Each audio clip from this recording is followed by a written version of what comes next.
আইপিএলে ৪১ নম্বর ম্যাচে মোকাবিলা করেছিল মুম্বাই ইন্ডিয়ান্স বনাম সানরাইজার্স হায়দরাবাদ।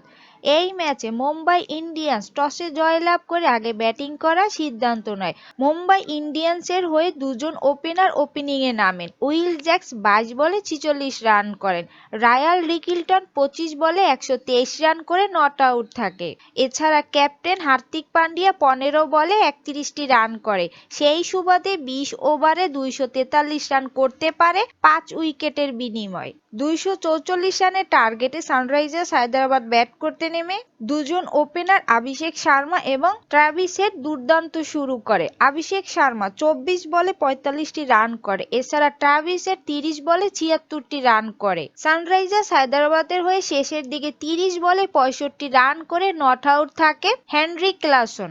সেই সুবাদে ১৮.৪ ওভারে ২৩৯ রান করতে পারে ৪ উইকেটের বিনিময়ে, যার ফলে সানরাইজার্স হায়দরাবাদ এই ম্যাচে ৬ উইকেটে জয়লাভ করে। ক্রিকেটের সকল আপডেট পেতে অবশ্যই আমাদের ফেসবুক পেজটি ফলো করে রাখবেন এবং আমাদের চ্যানেলটি সাবস্ক্রাইব করে রাখবেন।